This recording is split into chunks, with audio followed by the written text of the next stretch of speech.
Hello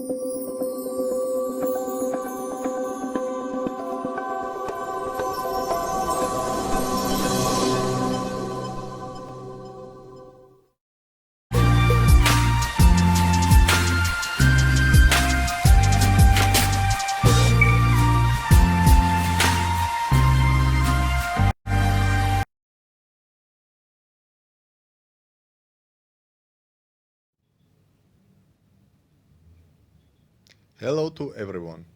This is Viewpoint on noyantapan and I am Benyamin Poghosyan, Senior Research Fellow at Armenia.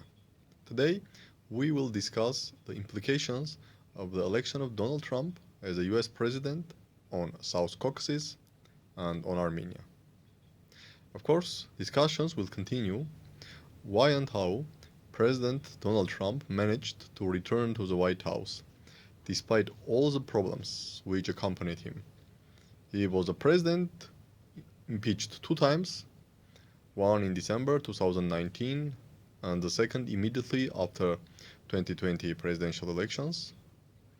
He was a person who was convicted, and also he was a person facing a lot of other trials, but despite all of this, he managed to create a significant support base, and in difference with the 2016 elections, he won also by popular vote. Also with the Republicans taking a majority in Senate, and most probably, despite in some states counting still continues, Republicans also will have majority in the House of Representatives, which means that if in 2017-2020, President Trump faced several problems to push forward his ideas in foreign and domestic policy, this time, most probably it will be much easier for him. He knows the job, and also now, as I mentioned, Senate and probably House of Representatives will be under Republican control. So what does it mean for the South Caucasus, and in particular for Armenia? First of all, let's fix that the region South Caucasus was never a strategic priority for the United States since 1991, since the collapse of the Soviet Union. Yes, of course, in the last few years, Biden administration increased its involvement in the South Caucasus with the US efforts to facilitate Armenia-Azerbaijan peace deal, meetings organized between leaders of Armenia and Azerbaijan and between ministers of foreign affairs of Armenia and Azerbaijan. Secretary Blinken personally was involved, but from another point of view, we saw a lot of rhetoric and little action. Probably the key evidence was September 2023, when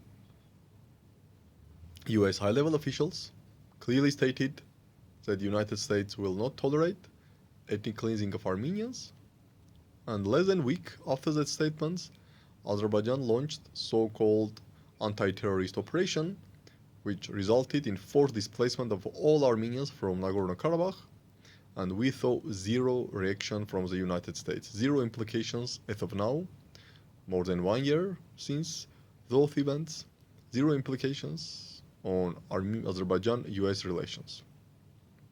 So, yes, South Caucasus was not and probably is not going to be a priority for the United States. However, due to Russia-Ukraine war and complete destruction of Russia-West relations, the United States viewed the entire post-Soviet space, including the South Caucasus, as a place where it should compete with Russia, as a place where it should decrease Russia's influence, and as a place where it should have a rivalry with Russia. So from this perspective, US policy in the South Caucasus, despite not putting the region as a priority for the United States, but still was shaped by US-Russia confrontation. Let's use South Caucasus to create additional problems for Russia. Of course, South Caucasus borders also with Iran, but under Biden administration, Iran was not a high-level topic. Yes, US took some steps to restore nuclear deal, which was cancelled by President Trump in 2018, but however, this didn't bring any results, and US-Iran relations were continued in some sort of inertia. Will Trump administration view the South Caucasus through same lenses? As an area where you can create problems for Russia, or as an area where you should decrease Russian involvement and influence? Here, much depends on the possibility of the United States and Russia to come to an understanding on Ukraine, on former Soviet space, and on broader European security architecture. President Trump stated several times before elections that he is able to stop the war in Ukraine within 24 hours. Of course, these were hypothetical statements, and nobody knows how President Trump is going to stop the war in Ukraine, but all knows that probably it's impossible to do within 24 hours. But if, at the end of the day, United States are able to freeze the conflict in Ukraine, let's stop the war, and then we will talk about territories and all other issues, and also let's talk with Russia, trying to stop the growing Russia-China strategic partnership and prevent it from transforming into some sort of alliance. Regardless, this will be alliance between two equal partners, or it will be alliance between young brother and big brother, Russia and China. US would like to stop the process. And definitely for President Trump, China will be the key priority. He already promised to put 60% tariffs on all Chinese goods. And from this perspective also, United States is interested to prevent further growth of Russia-China cooperation. So, if US and Russia are able to come to an understanding on former Soviet space at least, then probably US will stop using South Caucasus as a tool to create pressure on Russia or irritate to Russia or counter Russia. In this case, we will see even less US involvement in the South Caucasus than before. And simultaneously, this will bring Russia more resources, leverage, capacities, and capabilities to influence the South Caucasus geopolitics. But what if not? What if Trump comes with a suggestion, then the suggestion is not accepted by Russia?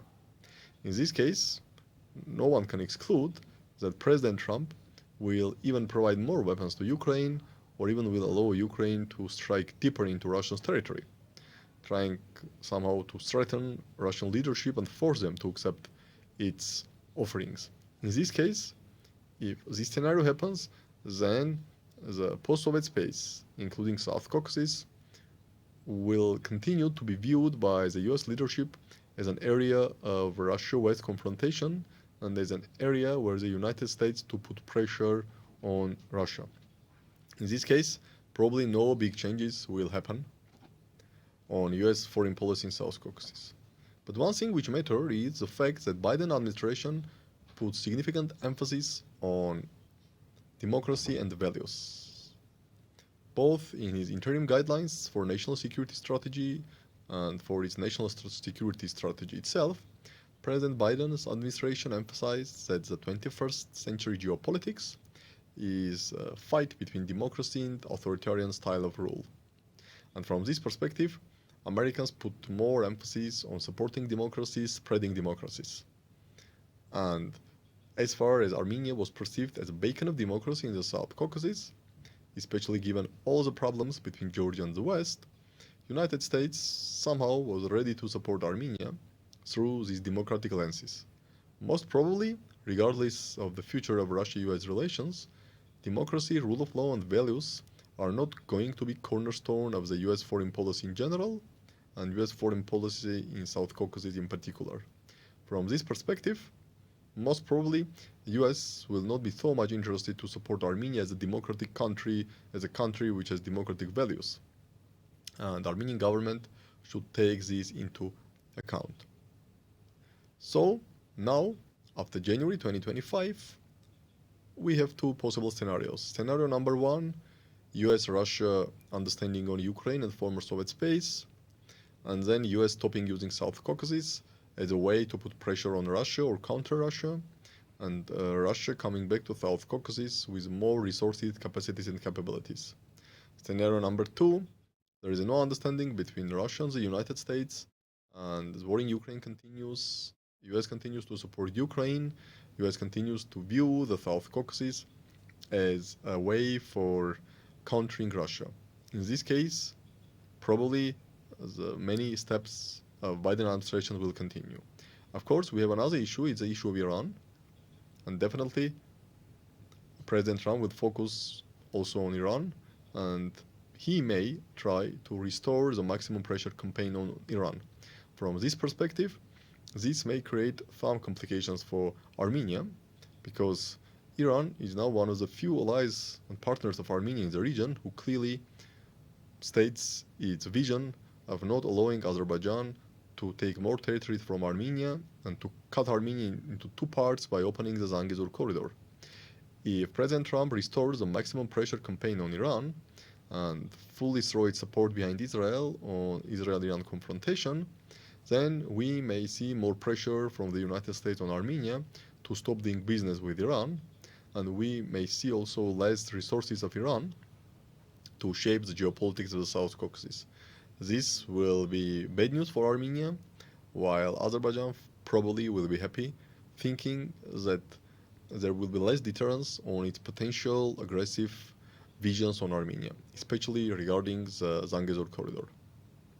So, of course, challenging to say what President Trump is going to do or what he's not going to do, but definitely in the first half of 2025, we will have more or less clear contour of US foreign policy in general, US-Russia relations, Ukraine war, and also what does it mean or what it will bring for the South Caucasus and for Armenia.